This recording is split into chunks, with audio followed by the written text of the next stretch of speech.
And what is this? Why? Is it really gold? And it was analyzed. What have you got there, Paul? We have a sample here that came out of the TBN manifestation that was sent to Portsmouth Naval Shipyard. And basically they found that this was a plastic type material that was coated with some sort of substance. And we've had other portions analyzed as well that would come back as either 24 karat gold or platinum. So why does it change? Why sometimes it's 24 karat gold, 24 karat platinum, plastic? Why would God want plastic? Well, you know, I wondered about that. Well, the Holy Spirit related to me that plastic is comprised of oil. And I've actually seen, as I look at this table and envision manifestations of the gold, it begins as an oil, even on your skin, and then just suddenly turns to gold, or it turns to silver. We've seen red and green. I think, too, if you go to a party favors, and the Father definitely is throwing a big party now for his family and inviting us in. Well, you never know what's going to show up. There have actually been manifestations of gems in the services. Gems? Gems, and money in pockets. A little boy came up during one of my meetings with a bunch of money in his pocket.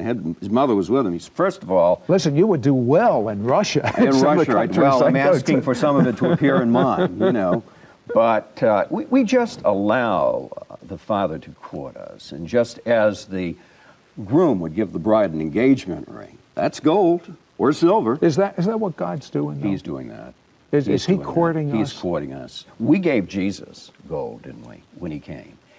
The wise men gave it. The wise men, absolutely. So now he's giving it back to us. What about the gold teeth?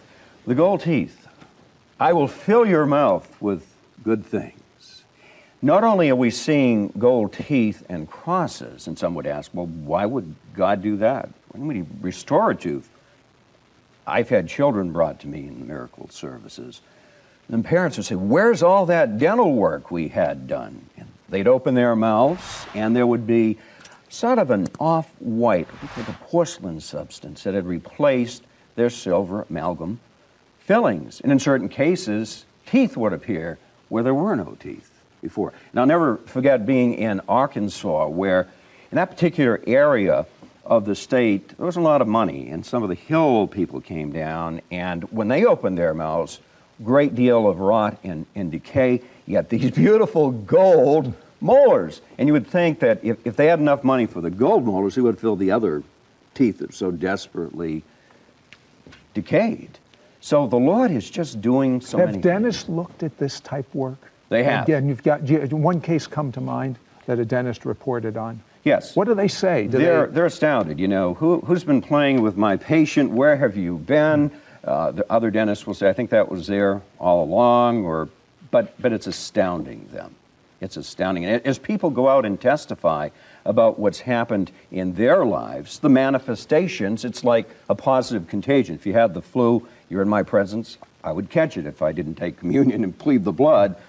This is positive contagion. The more we talk about healing the sick, raising the dead, the gold dust, the glory, the multitude of miracles that Jesus wants to do in these days of the Spirit, they'll manifest, and exponentially so. It's not about a one or two man show here. There aren't going to be any big shots in this greatest move of the Spirit, this last move, but we are to perpetuate it and exponentially watch it multiply. What is going on right now? I feel such a strong presence of God. For instance, well, actually, I just answered I didn't answer my own question.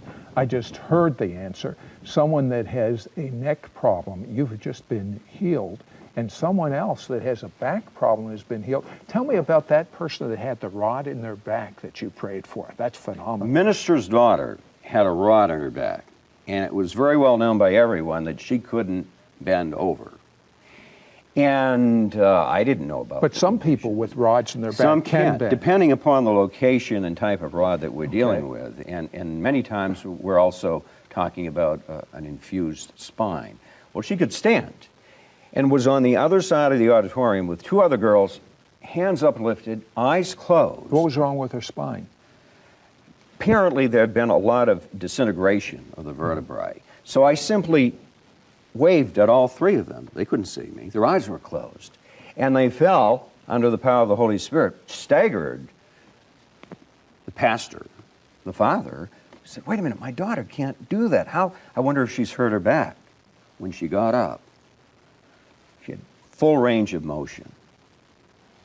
And so that's getting close to what you saw in that open vision. Body parts. Are you seeing anything? Well, yes, you showed me these pictures here. Yes. Tell me about that.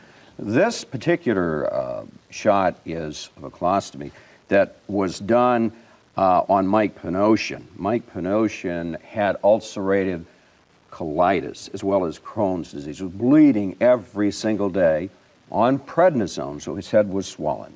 A friend of his, now Mike is a black belt in karate, another black belt brought him to my miracle service in Richmond, Maine. And sort of had to trick Mike into thinking that this, was about vitamins or whatever. In a sense, he wasn't fabricating.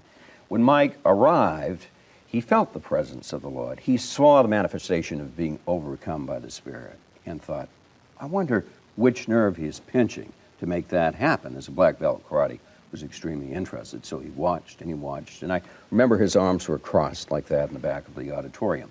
The words of knowledge went out, and one of them actually described the condition that Mike Panosian had.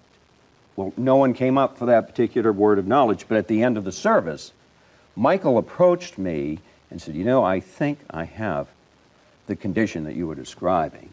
And immediately the Holy Spirit said, you're the person. Now, his head was swollen at that time. Did you see, let me ask you something. I know these pictures. This is the before and after. So he was supernaturally healed. What happened to his swollen head?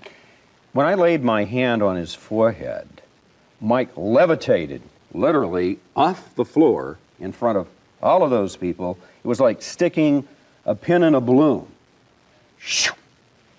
And down he went. When Michael got off the floor, he had a brand new colon. That night was able to eat spaghetti and meatballs. Did his head go down too? His head went I right know down the like colon's more important than the head, but I just had to know that. And by the way, someone's ear has just been opened in Yeshua. That's Hebrew for Jesus. In Yeshua's name. We'll be right back, and this is just the beginning. I feel the glory. The glory of God is coming down right now. Don't go away. Don't miss what's about ready to happen.